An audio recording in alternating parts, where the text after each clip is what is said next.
Is it muted now? Is it muted now? What's up, 9 people already? What's up? How y'all doing? It's time for Indies Live, as you know. Okay, great. Clifton's already got a Q for me to A. I got you, Clifton. Let me just get Instagram running. We're gonna do an Instagram live as well. Very special little sneak peek into Instagram live. So let's go live right here. And we're live. So first of all, for those of you who don't know, this is Indies Live, where I answer your burning questions about your music career, about music marketing, about the music industry, about music business, or just about life in general, color grading and editing videos, whatever you really want to know, you ask me here, and I have to answer it. I have to. So we're all good. So ask your questions in the chat, whichever chat, Instagram, Facebook, YouTube, ask them in the chat. I'm going to clear through the questions that have already been asked beforehand, and then I'll get to your question. By the way, for those of you on Instagram, wait, am I on Indepreneur?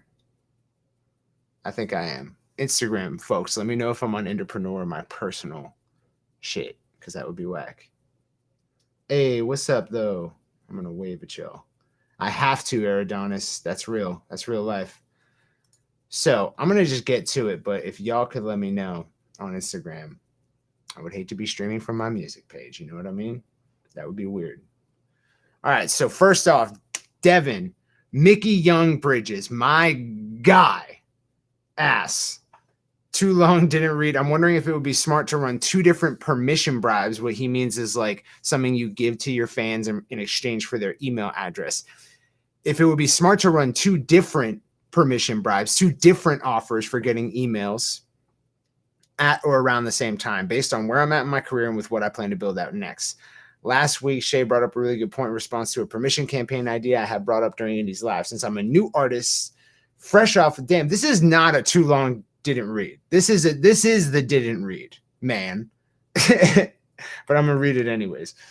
Multiple blasts for around saying that I'm going to want to talk to different segments of my warm audience differently. Given that point, the bribe I mentioned to her last week could be a big ask of time and attention for people who are still going through this. I would say, Devin, in a general sense, what Devin's asking is like, should I have he actually asked it, should I have a much lighter offer happening at the same time as my more complicated offer? For example, access to the project's first single in exchange for an email address, or is it too ambitious given what else I plan to build? Do you foresee any downsides to building 2 different campaigns at once? Not necessarily if you have the time. If you have the time to build multiple campaigns, great. But like, kind of first things first, when it comes to your music career, a lot of people want to run out of the gate and in the first month, 2 months, set up a bunch of marketing and just get mad results, right? And that's very unlikely. That's not what we typically see happen. And generally, the people we see having sustained, prolonged success is people who are in it for a longer haul. You know what I mean? Who aren't rushing, who are taking things one step at a time, like I am right now. I have no permission bribes. We're releasing our first single today as a group. And I have no permission bribes. I don't have any way for people to sign up. I don't have any like big fan finder campaigns running. I don't have anything really running except for post boosting of our content. And the reason is that like, we don't have any fans yet. You know what I mean? And so an analog for you might be like, how complex of a permission bribe should you have? You don't have any permission bribes. We have no data to suggest which is right. Just from general trends, what we can assume though is that you should go lighter. You should go with the easiest to claim offer first. Don't go big and elaborate. That's like waterfall approach, right? That's like, hey, I'm gonna wait to deliver value until everything is just right and ready. The longer you have to prolong giving value to this like audience you're building, that's generally worse, right? Unless there's some big payoff, but you don't know if there's going to be a big payoff. So it's a big risk to spend a lot of time and effort building an elaborate thing right now when you're just trying to get your first email subscribers. Build something simple that you can add complexity to over time is what I would say. I would forego the more crazy one and just go with the lighter one, the easier to take one, and dial in your marketing message, dial in the delivery of it, work out any bugs, get email subscribers. And then you're like, cool, I get email subscribers. Now what? Now what's a more interesting way I could get them? That's what I would recommend. Devin also asked, which would you say is most crucial to our education stage growth? Content Blitz Blueprint or how to turn listeners into real fans? I'm trying to decide which training I'm going to lean into, so I'm not taking too many trainings at once. I would say how to turn listeners into real fans, because like Content Blitz Blueprint is like strictly for recurring content, right? So like, how do we get you set up with recurring content so that, you know, you have a catch-all for new fans? There's going to be another education training this year. So, all right, for those of you out there on Instagram, by the way, right now we are running a sale. I think the link is in our bio, where we're doing, we don't ever do quarterly Indie Pro, but basically Indie Pro, the people who are watching this mostly, who watch this every Wednesday and get all their questions answered, they're Indie Pro members. And so Indie Pro comes with all of our trainings. We have like 15 plus trainings, more coming this quarter. And then we have a bunch of like exclusive deals. We have weekly live streams. We have monthly live trainings. That's all in Indie Pro. And we never offer a quarterly membership. It's monthly or annual. And right now you can get a quarterly membership in our bio, along with some other cool stuff. And the reason I mention that is because we're about to have another training come out that addresses the education stage based on a lot of the experiments that I've been doing, experiments that, you know, our other team members have been doing, ways that they've ran their music career through that education stage. And, you know, I'm doing it right now. You can go at Some Kid Punk and look at the micro content that I've been doing. There's nothing in Content Blitz Blueprint that would suggest you should do that. But if you follow the tenets of the how to turn listeners into real fans training, you might intuit like to do that. So I hope that helps. What I'm saying is like, you probably can't go wrong with how to turn listeners into real fans, because that's the stage you're at. You can go wrong with Content Blitz Blueprint because it's not for everybody. And it's, you know, it was created earlier than that one. So I just feel like in general, it's probably safer to go with how to turn listeners into real fans. I would suggest that. And then certainly when the ancillary content for releases training drops, take that as well. Could you please send me the link to O'Connell Media? I'm not even sure O'Connell Media is operational anymore. John Anagnos asks. And I would say, I don't know that they're operational. Originally, when we first, because like they were basically the only outfit that was willing to say like, look, here's how all the playlisters build their playlists. Here's how the scammy ones do it. Here's how the good ones do it. Here's all the good ones. Here's who we're competing with. We're doing it with Facebook ads. And generally we have real listeners in countries with high payouts per stream. United States, Canada, UK, Australia, Ireland, you know, there's more, but those are the ones I know off the top of my head. And so when we were speaking to them, it's like, great, someone who actually isn't effing people over. Sick. Can we recommend you in our training? They were like, yeah. And I was like, what genres do you represent? And they're like, we currently represent hip hop and like future pop, bedroom pop, but we're expanding into more genres.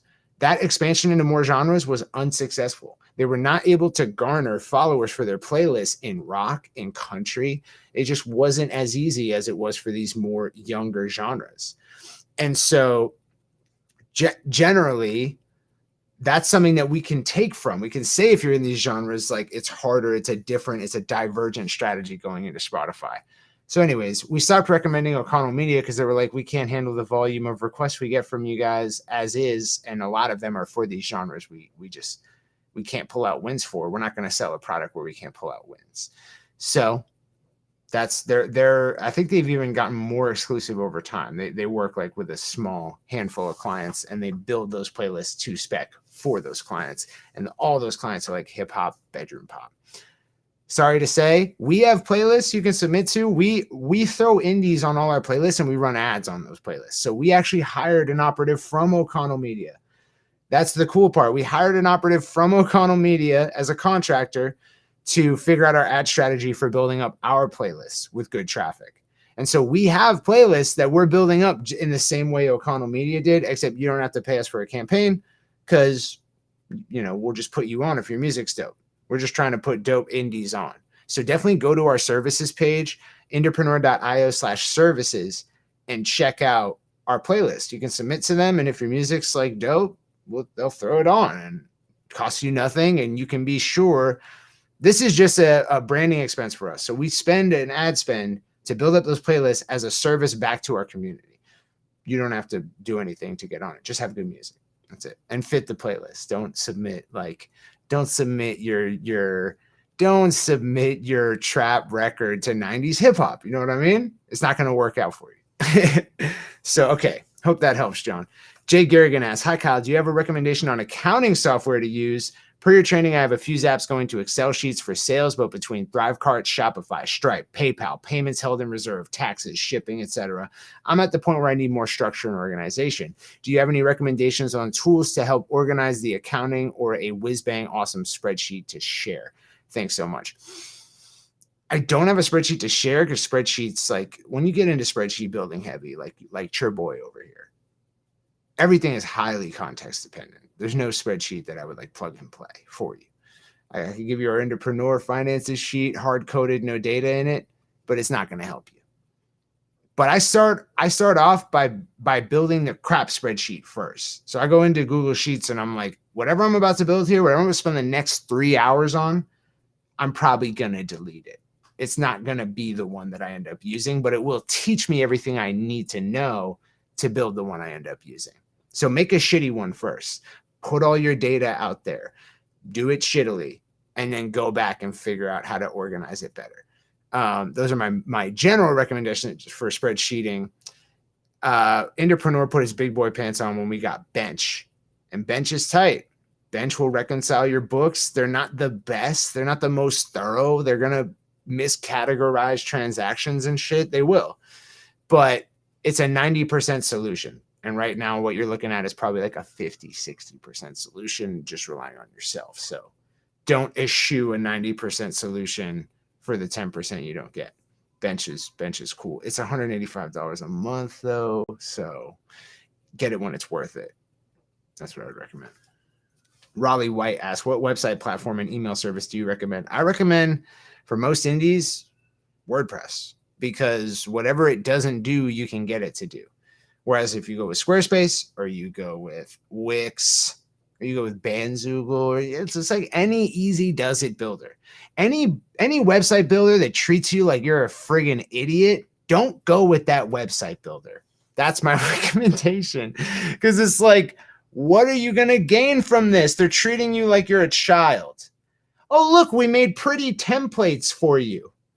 Like you can't handle it, you know? Just learn a skill. Like, don't you think we'd all be like kind of more capable just in general if people stop trying to baby us with stop trying to obfuscate the fact that like, look, man, we're all going to have to learn how to build websites. Sorry, that's the reality. The internet happened. We all have to learn how to build websites. The longer we prolong and say like, we have the perfect tool. You don't have to learn how to build websites. That's not true. You do have to learn. Okay. Squarespace, I get really mad at things like Squarespace, Bandzoogle, Wix, whatever, because it's like, stop putting shit on Rails for us. Now, WordPress is on Rails in terms of its back-end infrastructure. Basically, you know, someone like you custom build a website for someone, you need a place to store all the images they upload. You need a place to store all of the website HTML files, a place to store all the CSS, logic code that pulls all that together and displays it to the user. WordPress handled all that back-end architecture for you so you can focus on front end. And then they allow developers to extend that architecture with custom code. And that's what plugins are. Plugins allow developers to build extensions to the WordPress framework so that your WordPress site works in ways that it wasn't intended to. And you should learn WordPress, right? It's like, it's the bare minimum requirement. It's on Rails, but it's not like, which of 4 colors do you want? Do you want rounded edges on this big set? Shut the frig up, dude. I'm going to get so mad at like, I just don't like drag and drop. I like drag and drop builders if they're extensions of an architecture that I can add other ish to, right? You know what I mean? Like, I don't want a drag and drop builder if I can't then also get members, like a membership platform.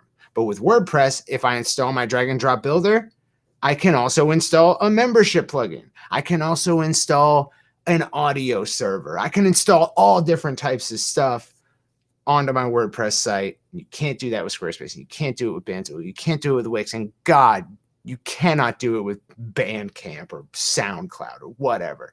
So bite the bullet, get WordPress, learn WordPress. It'll take you a month to get like 70% of the way through learning WordPress.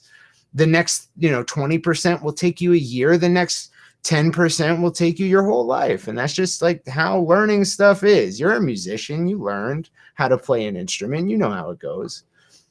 Moving on. I hope that helps, Raleigh. I hope you didn't take me. I'm not angry with you. I'm angry with the people who are trying to like, baby you and make you atrophy in your skills to make a buck. Anyways, Brad asks, Circa, with the new pages, it's getting harder to find things like invite post likes to pages and publish ad to page. I thought I had found the way late last night, but the ad is still not published to page, even though I clicked the button a few times. Have you found the proper way to do this now? I haven't had to deal with ghosts.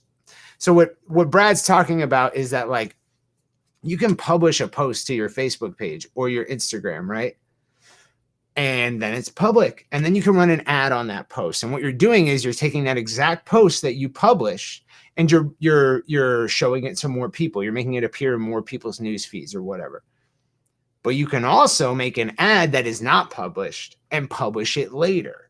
You've always been able to do it on Facebook. You historically have not been able to do that on Instagram. You can't make an Instagram ad and then make it an Instagram, grid post. But what you can do is the reverse on Instagram. And maybe even now you can publish posts to Instagram that were ads. I don't know. It might have changed, but I don't know where to find it. No, I haven't had to do it in a while because I've just been running ads on public posts. I don't have any dark posts, but I don't know. I don't know where it's at.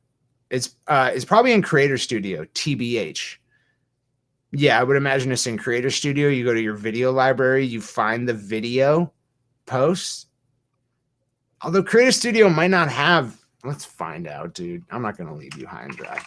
I'll get to y'all, though. There's a last question, and then we're in comments, and we're in Instagram. I got all y'all. Trust this. Know this. Believe this.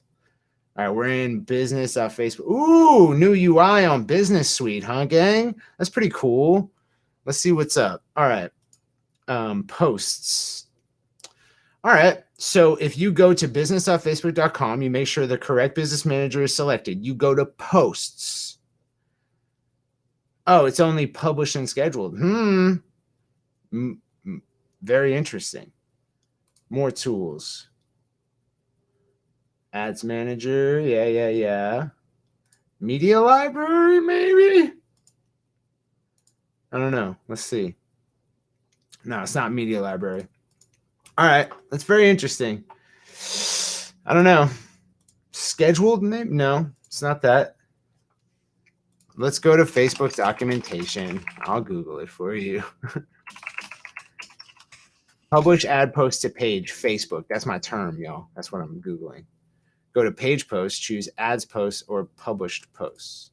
Select create posts. This is wrong. This is incorrect. Yeah, it's not. It's quite opaque right now, huh? Because they're switching over. Facebook's switching over their UI and their entire business suite. So right now, like finding information on it is like a nightmare. Yeah, I don't know. It might not be available right now. I mean, if you go to Ads Manager, presumably, which is now at facebook.com/ads manager. What? You can't go to business.facebook.com/ads manager anymore. It'll redirect. What are they doing, dude? What are they doing? Let's go to I'll try to go to a post in an ad. So I'm in Ads Manager. I'm going to go to Ads, the Ads tab, and I'm going to find an ad that's not a published post, and we'll see if we can publish it. All right, very cool. All right, we got one here. Let's go to edit. And then let's go to see. So I'm going to go. So I'm in the ad. I'm editing the ad, and I'm clicking in the top right of the preview and choosing to preview the Facebook post with comments. And let's see if I can do it there. And click on the timestamp to bring me there. I mean, I guess not. Can you not publish dark posts anymore? Someone verified this for me. That'd be crazy. Yo, Drex Carter, why haven't you dropped your NFT yet? That's my only question. That's my only question for you, Drex Carter. Where's your NFT? I went on Ghost Market to place a bid. It doesn't exist. You're slacking. So what's up, player? Let me know. Let me know. Very frustrated about that, dude. Where's your NFT at? I want to see it. All right, moving on. Let's go to the. So we got some questions from Instagram stories. Someone had asked about Dolby Atmos and spatial sound. And ooh, Drex, link me. What's up? Thank you. Dolby Atmos and spatial sound. So Apple Music published an update. They're now offering spatial sound. Dolby Atmos is doing it. Sony's doing it. And they asked, like, is this something we should pay attention to? And it's like, maybe, but probably not though, right? Like, how many times have they been like, now you can hear in 3D? They did it with surround sound. They did it with like this special VR technology they tried to push with video games. It never works because what they're doing, this is the cardinal mistake they're making. Hey, consumer, you know how you love just like listening to music and that's super easy for you because you have your headphones and you've got your phone and you don't need anything else and you love it? Go buy this other thing that you are not used to using at all to listen to music better. It's like, I don't know. I'm not gonna go like create a new habit to like, whoa, was that kick drum to my left? Get the fuck out of here. That's not going to happen. This is never going to happen.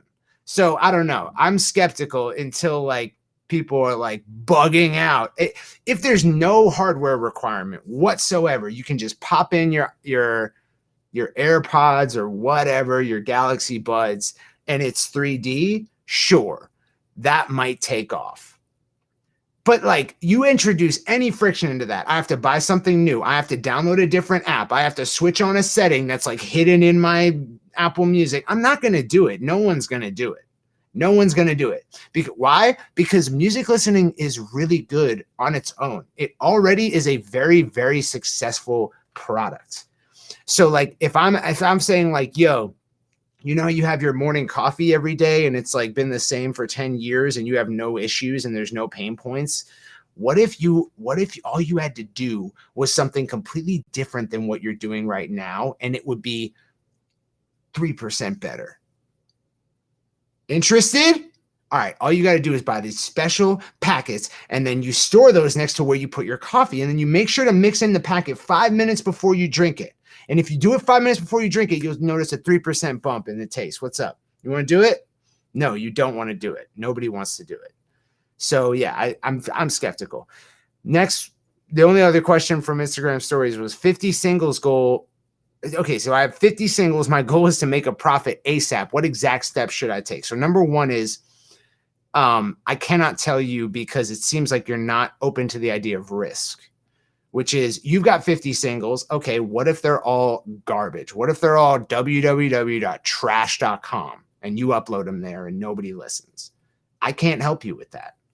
So there is a very real risk that you exist in a silo and you don't have any real feedback on this music and it's not as hot as you think it is. That could happen. It happens all the time worldwide. You like think about how many millions of songs are uploaded to Spotify every day that nobody listens to. So having 50 singles, that in of itself does not give you a clear path to success. Okay. Then you said make profit ASAP. So given that this music is fire and you want to make a profit off of it, what next steps exactly should you take? Are you okay with expenses? You want to make a profit. Are you okay with spending money to make money? If not, there's no path, man. There's no path. If you don't want to spend any money and you want to make a profit, well, I guess, yeah, release it, dude. There's no promotion you can do. So just release it and then go hand-to-hand combat. But like, you're never going to get the kind of scale out of hand-to-hand combat that you need. So the music has to be like unimaginably fire. It has to be like the second I hear it, I have to send it to everybody. And if it's that, then you can do it without spending any money, and you just release it and show it to people, and it will spread. Chances are that it's very unlikely to happen to you. So your upside risk there, very unlikely, but very high, but very unlikely. You know, it's like a asymptote, right? Like, you know, your risk level's like up and down, right? And the fireness of your track is like left and right. It's like it's an asymptote. If your music is really, really, really fire, you know. Oh shit! Huge fan of Some Kid Punk. When's the track drop? So what happened was we uploaded it. I wanted to give everyone credit, everyone involved, always. So I set as the artist Some Kid Punk, Circa, myself, Chris Cannon, Bad One, and our mix engineer. And I put all of these people in it. And District, it was like, this is a various artist collaboration. You can't do this. And I was like, ugh. And so I had to re-upload it on Monday. So we're hoping that the 2-day window, like that's the minimum range that it'll get into Spotify. So hopefully it's today. If not, it's tomorrow. And if not, it's the next day at the latest. So Friday at the latest. But I'm hoping today, as soon as it drops, I'm dropping tons more video content that I don't want to put it out till it's out. But that said, if you've got 50 singles, your goal is to make a profit ASAP, and you're okay with spending money, the more money you this is the thing. If your music is good enough, the more money you spend, the quicker you're going to make a profit. The more money you intelligently spend on marketing, if your music is good enough, the quicker you make a profit. But the more money you spend, the more money you're risking. And what's the risk fulcrum? Your music not being that fire. That's the risk fulcrum. Or you just spending it in dumb ways, right? So you have this massive risk fulcrum of like, how experienced are you with marketing? How good is your music? Big unknowns. Because everything in marketing, even myself, going out into a marketing campaign, I have no confidence interval as to whether or not it will be successful. It really depends. And I will generally assume that most of my marketing campaigns are going to fail. And I'm generally right about that. But the ones that don't fail, they make it all worth it. So, you know, I'm not going to sit here and tell you to go spend a bunch of money because that's going to make you profit quickest, because I don't know how good you are at marketing and I don't know how good your music is. So it's a very tough question to ask. If somebody says, all right, bet 50 singles, make a profit ASAP, here's what you do. Run from that person. Get away from them as quickly as you can, because they're full of shit. They don't know. They've never heard your music, bro. Or even if they did, to have that much confidence and gall to like recommend what someone do with the next 6 months of their life and their finances and their dream. Like, I'm not going to touch that with a 10-foot pole, bro. But generally, start releasing music and add visual content to that. Consistently release visual content, consistently release music, and have an ad budget and use ads to grow your audience. And then you can build an audience, but you'll be in the red. You'll be just hemorrhaging expenses. That's where you'll be.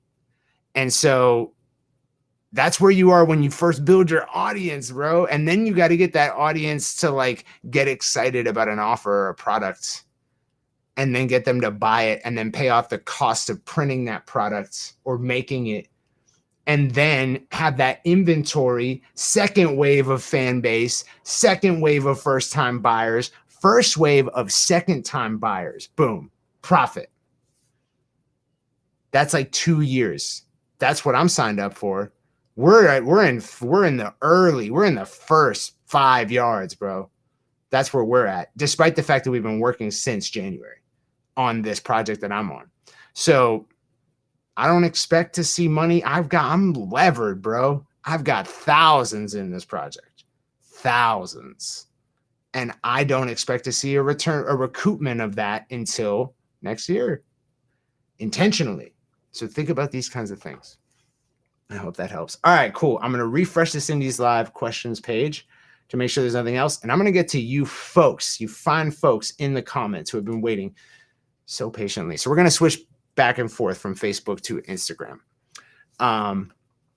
Clifton asks, is Patreon the best place to bring people back to with campaigns? It's not a terrible place. It's just a really, really over glorified payment process. It's like you'd pay less for WordPress, and you'd pay less for WordPress with only 5 members, 5 patrons, I would say, and you're going to end up like paying more to Patreon than you should be.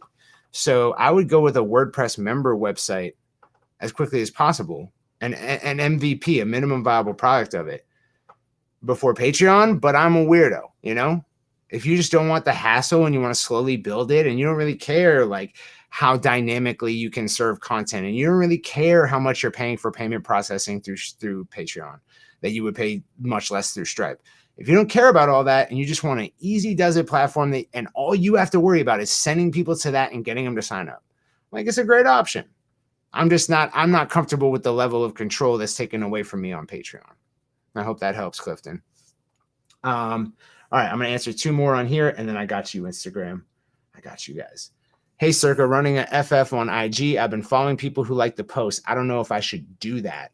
A lot follow me back, and it's leading to combos, comments, and them joining my streams, but it kind of reeks of follow for follow, so I don't know. I mean, I don't know, dude. I don't follow people who like my posts necessarily. I just like their comments. I like comments. That's what I do. So I'm not out there following people who like my posts, no, personally. But I don't know that it's like a bad thing to do. I don't really have any arguments for that. It does kind of seem desperate, for sure. I know what you're saying, but I don't know that it's necessarily counterproductive. But it is also obfuscating, like, you're spending a lot of time, right? So it's time you're spending, which is valuable. And then it's obfuscating your measurement tools, right? So like you have these measurement tools that are like your engagement and your followership and the ratio at which people who find out about your content follow you. And now you're saying, let's muddy that all up. Let's make that so it's not so easy to decipher and read, and we don't really know where we're at, because I'm out here following tons of people, and I don't know if my follower ratios are because I followed them or if they really liked it. Like, you just don't know. And that's what I'd say that's a cardinal mistake in the independent musician game, right? Is like, I got these valuable measurement tools that people spent billions building. Let me F them all up. Let me get a bunch of sketchy follows. Let me pay for likes. Let me, boost my streams with playlists. Let me screw up the only tool I have for understanding what has been successful and unsuccessful, so that I never actually learn what I'm doing right. Wouldn't it be cool if I tried a bunch of stuff and had no way of knowing what stuff worked? Wouldn't that be sick if I spent all this time and money and energy and just never really learned anything? No, it would not be tight, gang. It would not be tight. Don't do that. So I hope that helps, Punkeski. I see people in Indie Pro saying they're getting Spotify conversions for 15 to 25 cents. I tested creative and audience, and cheapest I can get is 85 cents at best. Anything blatantly wrong with my ad that you can see? So I'm not reviewing. I don't have a screen share set up right now. I've got like locked color grades on these monitors. My second monitor is basically like a color grading monitor at the moment. So it's like a clean feed from my graphics card. So I can't really screen share right now. I can look at it. I can look at your ad and see what's up. Oh, that's cool. I can put it on the screen. Not for you, Instagram, but for Facebook and YouTube. It's on the screen. That's pretty tight. It's pretty tight. I can't actually click it, though. Why can't I click it? That's my question. I can't click it.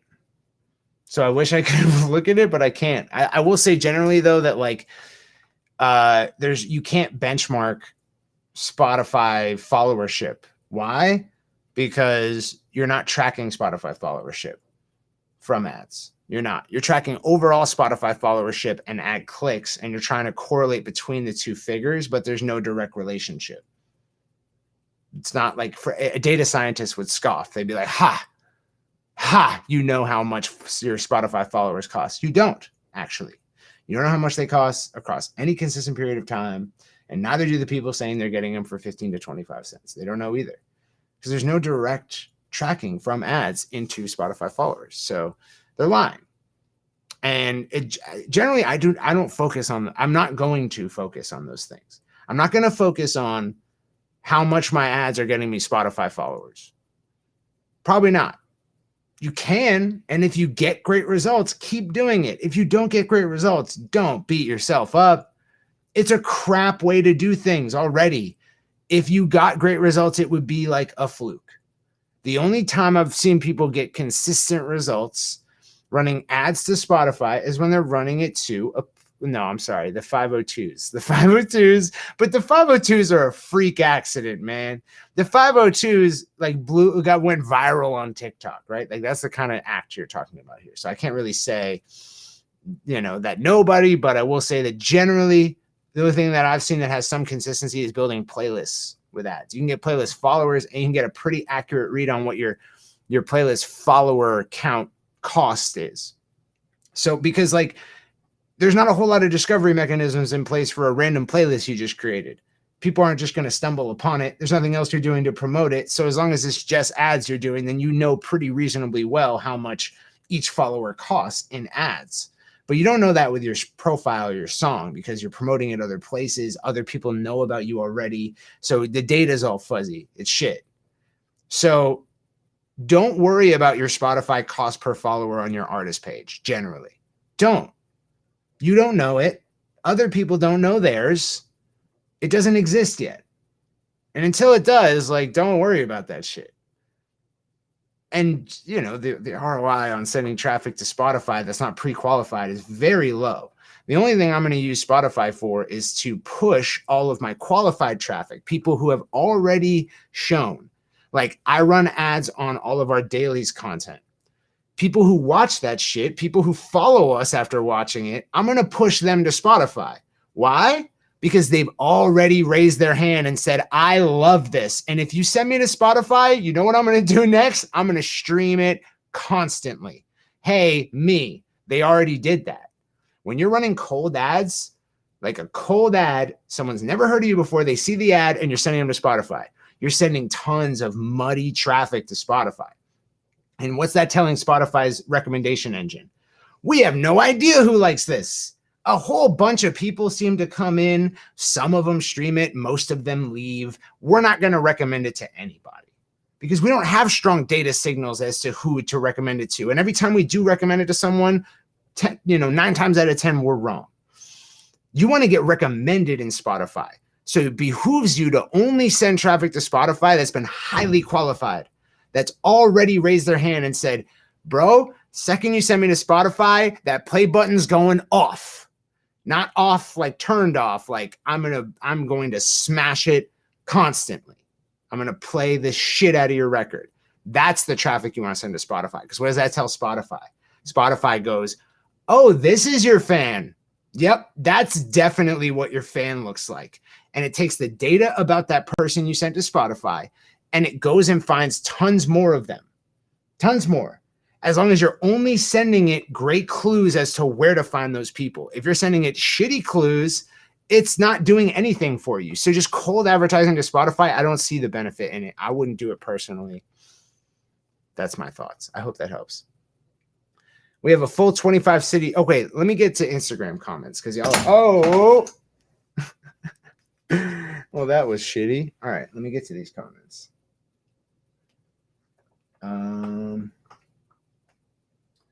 Let's see here. I know this is a vague question, but what would you recommend for the next step? Oh, damn, this phone stand is not hype. Let me do it like this. I know this is a vague question, but what would you recommend for the next step after running a fan finder and continuing consistent content? The next step, it really depends because the next step is not just a next step. It's also a triggering event that tells you to take that next step, right? So, yeah, there's just not enough information in this question to give you an accurate answer. I could say generally this or that, but I don't know anything about where you're at. You ran a fan finder. You've been continually releasing consistent content. How many albums have you released? How long have you been an artist? How many fans do you have? What's your following? Where are you in terms of your next release cycle? How's your consistent content going? How'd your fan finder go? Like, these are all questions that would augment my answer. So I'm sorry, writer's block, not enough data. What are some successful bribes to draw people to subscriber base? For email, Clifton Murray asks, and then he also asks, what's your group? My group is Some Kid Punk, and you can find us on Instagram at Some Kid Punk. Some successful bribes to draw people to subscriber base. We have a whole training on this. Not only do we have a whole training on this, but it's available along with 14 other trainings, along with weekly live Q&As like this for our members, along with monthly live trainings, along with a suite of deals on mixing and plugins and productivity applications and all types of stuff that musicians use. And you can get an exclusive quarterly membership, which very few people have, only for a limited time. I think it's ending in 3 days. There's a sale running, link in our bio. You can get a quarterly membership along with other cool gifts and a 30-minute consult with one of our agency technicians at IndieX. I can't believe I forgot that. You get a 30-minute one-on-one with one of our agency technicians, and these people work for multi-platinum Grammy-winning recording artists as their marketing team, and they're also independent musicians like you, and they market themselves. And you get all that with a quarterly Indie Pro. But that's to say that our Grow Your Permission List training is replete with permission bribe ideas that are all very good. You can do recurring Q&As. You have to be subscribed to ask a question. You could do, I'll pull up a short list right now. I will pull up a short list for you, Clifton. I got your back. Let's go to this training vault. Let's go to, let me show you guys this training vault, just so you know. So look at this. Look at all these trainings. Oh my good God. It's just, and then we have these resources. We have a 300-page guide on Facebook ads that I just wrote because I'm a friggin' nerd. We got interest targeting cheat sheet. We have another guide. And then we have upcoming trainings, refactors, and promote with ancillary content. And then we have these 15 trainings. But let me go to Grow Your Permission List. Very cool. And we go to start training. And the offer type and examples. Very cool. Album launch bribe, early access bribes, 15 minutes of fame bribes, giveaways and contests, quiz and survey bribes, recurring content subscriptions. So that's basically to say get notified whenever I drop a new episode of whatever your recurring content is. Exclusive content bribes. Hey, only the people who signed up to my email list have ever heard these 2 songs. I literally have them nowhere else. The only way to listen to these 2 songs is to sign up to my email list. And that's how it will be forever. So if you never sign up to my email list, you'll never hear these 2 songs. Think about that, bro. That's powerful. And then Q&As, and you have your free push shipping and handling, which is more like less like a permission stage bribe and more like a permission stage jump to affirmation. So I hope that helps, man. Email list building starting from close to 0, best tactics. That's a broad question that I don't think it would be fair to everyone else who has questions for me to answer because it would take a while. Warcry said, so glad I came across your videos. Warcry, I'm glad for the same reason. Thank you. Clifton Murray, we have a full tour coming this Christmas. How do we use this tour to give fans? Not English. You're missing words, Clifton. Let's see who else. I hate Instagrams. Like just Instagram. Let me stream from wherever the F, because this is not hype. Do you think the pool-based revenue system of DSP is changing anytime soon for better revenues? Probably not. No. What's the incentive for Spotify to change? Like Spotify's in a precarious position if you think about it, because they don't have a profitable business model and they don't pay artists fairly. So already where you would scale into to eke out a little bit more profit to push you over the edge to be profitable, they've maxed that out. They're already fucking us over the most they can. Where are they going to go from here? And very rarely does company leadership think brilliantly, you know, like it's a brilliant stroke of genius to inverse the obvious, right? When you say, hey, we're not making enough money as Spotify, here's what we're going to do. We're going to pay artists more money and watch how we end up being profitable. That kind of faith and divergent thinking does not come out of publicly traded companies. So they're in a very tough spot. They have shareholders. They can't do divergent thinking. They can't make nimble moves to eke out profit. They don't have a profitable business model. They're not making people value music any more than they did in the download era. So it's tough for Spotify. I don't think they're gonna change. Tushar Law, big fan, bro. Rock. I don't know who that is, but tight. Praveen, what's up? What's up, everybody? All right, I'm gonna go back to Facebook questions in a second. I just want to get one more from here. What do you think the Reverb Nation offers for paying members is worth the subscription fee they charge? So a buddy of mine, a kid named Zach Harding, who used to work at Song Trader, used to be marketing manager at Song Trader, and now does like crypto music industry stuff. His uncle owns Reverb, started Reverb Nation. And so like in college, we kind of like had a plug to Reverb Nation. And that was a time at which Reverb Nation was popping. They're not popping anymore, right? Like I don't think I'm, telling any tales out of school when I say no one I know is using Reverb Nation. For free, no one's using it. So I can't imagine that their paid features are just like the best well-kept secret in independent musician circles. I can't imagine that. And that's coming from someone who like has a personal bias of like cool dudes that started that company, great family. I don't think so. I don't think that it's probably worth it. Chelsea says, hello. What's up, Chelsea?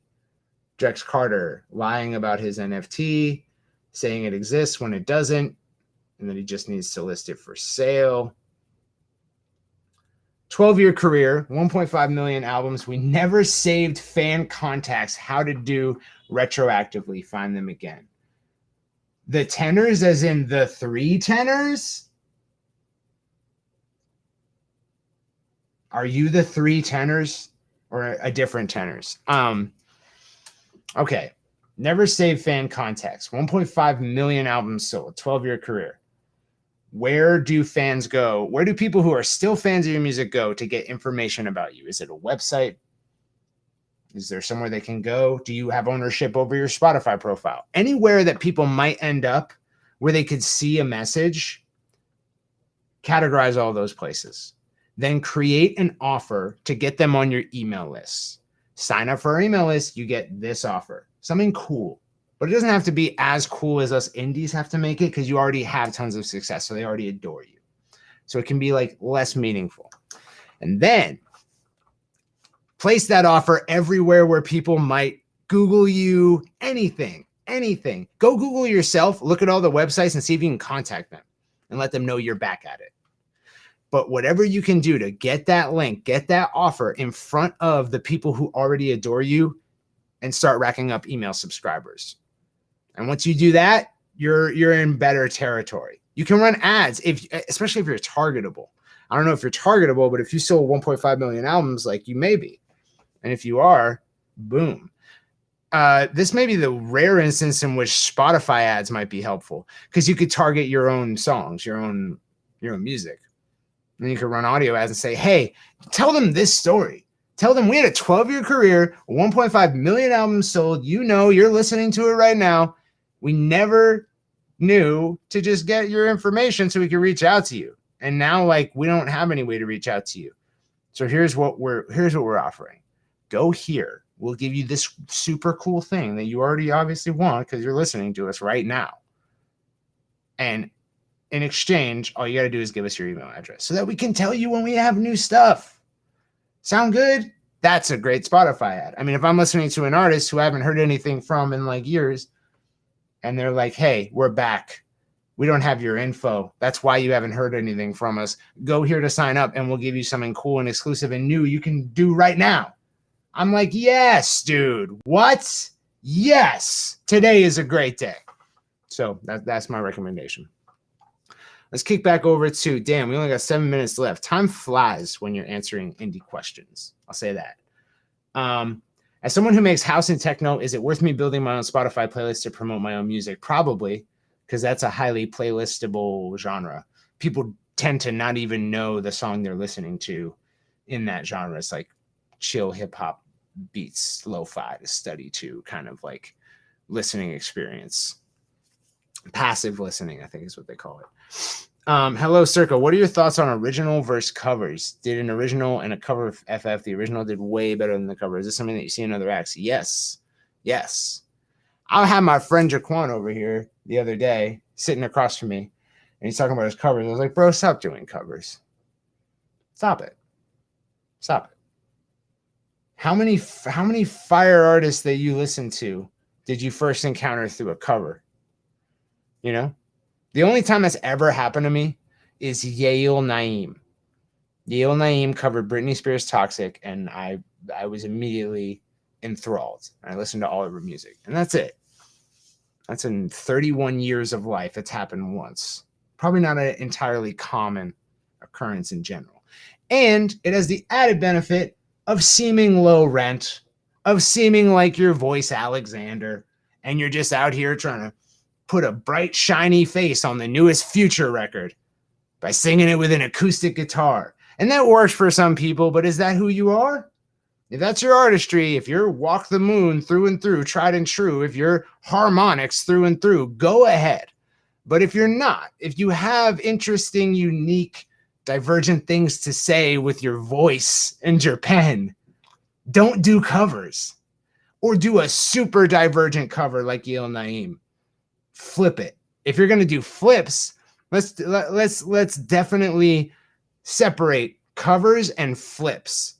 I heard a famous person do this song, and they were the first person to do it. Are you going to do better? The only way, the easiest way to do better is to flip it, right? Do something different with it. If you're just going to try to beat them at their own game, like, you're not going to win. You're not going to win. I'll just go listen to the original. Or if you do win, if you get my attention, I'm like, hey, great job. That was good. Am I going to like go check out your music? Probably not. Right? It's like, no. But like, you did a great job at that cover. Sure. Good job. That's kind of the reality that you're wading into with covers, I would say. I hope that helps. WordPress is killing. Totally correct. You're convicting my ass right now. Simple web builders. Sorry, man. I'm sorry. Hey, Circa, thanks for everything. How can I achieve a personal sales countdown in a drip email with an offer that is triggered by an abandoned cart? Whew, this is a cool question. How would you do it, right? You could use Deadline Funnel. Deadline Funnel has HTML embeds that you can probably trigger with an abandoned cart. So they have custom triggers for the deadline, and then they have HTML embeds for email for each Deadline Funnel campaign. So you use Deadline Funnel. If you have a WordPress site, though, get a Thrive cart and Thrive Themes bundle, because you can use Thrive Ultimatum for pretty much the same reason. Okay. WordPress, no thanks, never again. Hey, I got to tell you, man, 40% of the internet's built on WordPress. So if you're saying never again about WordPress, it wasn't WordPress. WordPress wasn't the problem in that transaction, man. Not if 40% of the internet is on it. They figured it out. Why can't you? Maybe you just didn't give it its fair shake, you know? Possibly. That's all I'm saying. It's a possibility. I'm not here to like convict you. You're probably a very smart, cogent person who just had a bad time, or it was a rough, you know, onboarding to WordPress. But don't write off WordPress when 40% of the internet's on it, right? That means that the next closest competitor to WordPress in terms of internet website architecture, what it's built on, is not even in the realm. It's not like there's another one that's like 39%. No, like the nearest neighbor is probably custom builds, which is probably more like half of that. You know what I mean? So no, WordPress is king. Believe that. Charlotte represents shouts. I tried that last night. I went through the documentation and it's not updated. Yeah, I tried that too. Okay, so Gold Record Daddy asked about publishing dark posts to his page, and we couldn't find the thing. And I will say some solace is that like they're in the middle of a migration right now. So give it a little bit of time for the documentation to update, and they'll show you the way. That's not a comforting answer. That's cold comfort, I know, but that's probably your best bet right now because they're in transition.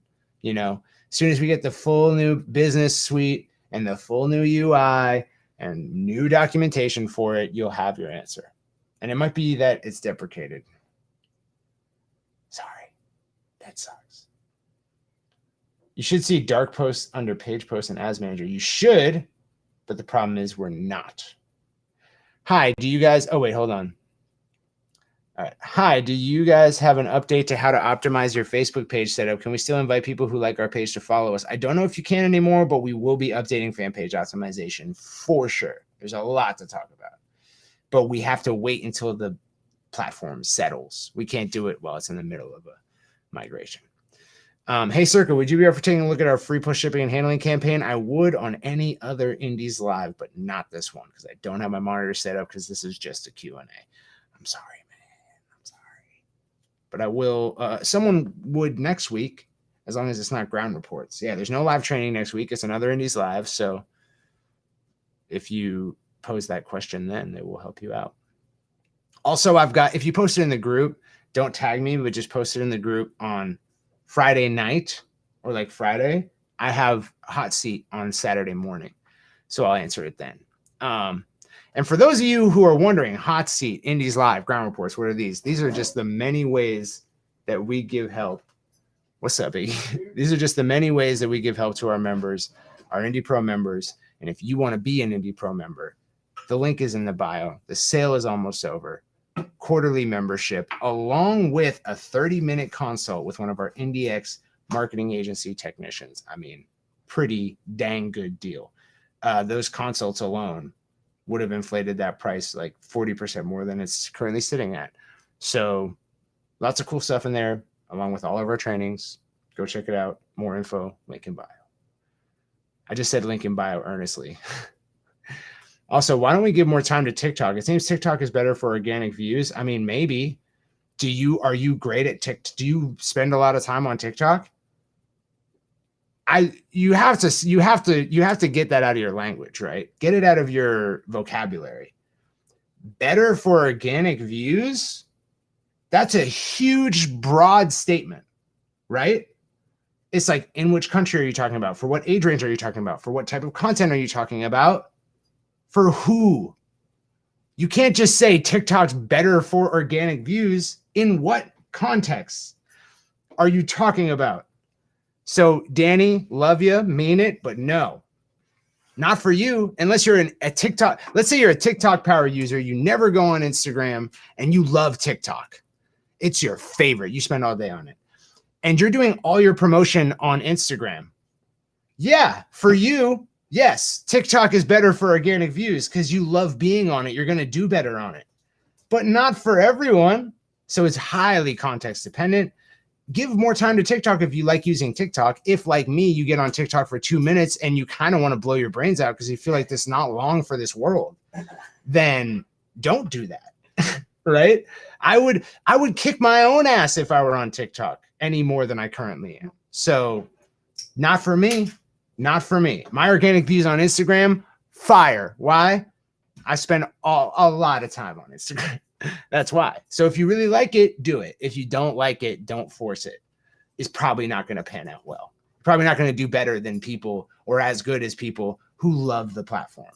And that's obvious, right? It's like, do what you love. We have a sign over there that says it. I'll show it to you, but the phone stands whack. Best length and content for intro video on TikTok. Clifton, come on, man. I'm trying to refine how I use Instagram. The content of my music is generally on the longer side, 7 to 8 minutes. So my Facebook page is honestly where most of my engaged fan base hangs around. And it's easier to bring people deeper into the buddy system. But I do have an IG following and trying to figure out the best way to utilize it in terms of the buddy system. Great question. Mainly educate. First of all, great question. The context is there. The problem is well defined. I love this question. I do have an IG phone. Mainly education and nurturing. Any permission campaign I try to push on IG usually falls flat. How can I use IG to bring people deeper into the buddy system? So what you can do is go check out @SomeKidPunk and just don't follow us, because I don't want, unless you really like the music and you're like, I want to hear this music, like go ahead, but don't follow us arbitrarily just to like pixel peep, right? But go there and just check out some of the posts. What we're doing is we have studio sessions on Monday, Wednesday, and Friday afternoons. I video record all those studio sessions. The very next day, the very next morning at around like 7 a.m., I edit together like a 1 to 2 minute like daily of that footage, and then I post it, and then we promote it. We promote it with boosted posts, and that gets us most of our education and nurturing, not the boosting, but the posting of it, right? We have recurring content in the form of these daily like micro posts, and that's education for us. And then we use highlights. So every one of our songs in development or finished is a highlight at the top of our page. And so if you like, let's say you find a daily and then you're like, oh shit, I want to watch more of this. Well, there's tons more dailies. And then if you start to realize, oh, they're making like all these songs, you can go to the highlights and you check out all the songs, right? And then the link in our bio like leads you to like a more permanent place where you can give us your email address through a hyperfollow link. In the future, that'll be a website where you can like accept a permission bribe to get on the email list. But right now it's just that because we don't have a lot of infrastructure in place. But use content. Like on Instagram, the only way to develop relationship, the main mechanism by which to do so is content. Like people want to consume dope stuff, put out dope stuff, you know, pique their curiosity, communicate with them through whatever means are appropriate. For us, it's sort of like internet speak is like the best way to communicate with the people who are following us right now. Like, you know, like if someone messages us, I will like respond, not as myself, but as the group, kind of like, you know, the group in general, sort of, and just use like hip hop Twitter speak. That's really it. Facts, shouts, you know, stuff like that. So that's our education strategy on IG. It's working very well. People are coming back. We're seeing the recidivism rate climb. So that's what I would recommend, is something similar. Content, lead with content. And then permission bribes, like get them, you might want to get them off. If it's not working, get them off IG and then hit the bribe. So like to a website and then it's a bribe. Maybe they don't want to hear about offers on IG. Your fans in particular, not anyone else's fans out there. Remember that. Just you, not anyone else listening right now. It's all context dependent. 12-year career so far, 1.5 million. Oh, Clifton, you are the tenors. 188K, 200K of Facebook, but we never save contacts. How to be retroactive? Yeah. I think I answered that, I hope. Punkowski, no problem. Thank you so much for the shouts on Some Kid Punk. Clifton. Oh, you are pro. Tight. Sorry for the pitch. Free push shipping and handling course. Oh, asking when it's dropping. Well, you can always go to Indie Pro Training Vault, scroll down, and look at the currently in progress. I update that every Friday to let you know what stage it's in development. But last Friday, I updated it to say that we are almost done with acquisition, heading into editing. And since we already got lesson texts and we already got all this stuff, it's very close. So I'm very excited about that. I think it's kind of like Edge Out Fan Finder is like the primary training that people want to take, because it's pretty wild what you can do with that. Okay. I think I got to cut it off now. It's 1:07. There's so many more questions, but I got to cut it off. I'm sorry, guys. Wait, let me do one more from Instagram, because that wouldn't be nice. And on Facebook, when I started on Facebook. Yo, Instagram, fix it, dude. Huge fan of Some Kid Punk Wednesday. I think I answered that. Is Creative Juice release scheduled bi-weekly? Is there a specific day of the week it is typically released? It's typically released on Tuesday to podcast platforms and on Wednesday to YouTube and via email. It is on a break this week but it's a weekly podcast. There's just like breaks every couple of months. So, thank you so much, Jess Adams. I will let Jack and Corinne know that you dig it so hard. For visuals, are you still finding the no setup look generally does the best, or are other kinds of videos, animation, for example, doing well as well? For our shit lately, documentary style content is like the best.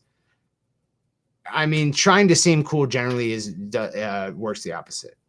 You know what I mean?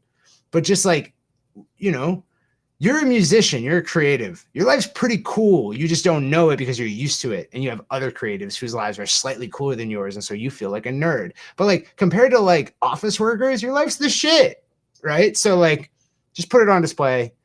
That's been working for us really well. Need help getting our film in front of a wider audience. Any ideas? I probably would have a lot of ideas, but this is just like a lightning round. So I'm very sorry. How to get famous. That's hilarious. How to get famous. Go lick toilet seats and do it on TikTok and you'll be famous. Hi, Kyle. Great job on the visuals and content for Some Kid Punk, bro. Thank you so much. JC Flores, what's up, Blair? I hope you're feeling well. Hope you're doing better. All right, that's it. I think that's it. Guys, it's been real. The sale is ending soon. If you want to jump in on Indie Pro, probably a great time to do it is right now. I love all y'all. This was fun. And I hope to see you again very soon. Although only with Indie Pro members in Indie Pro. Peace out, y'all.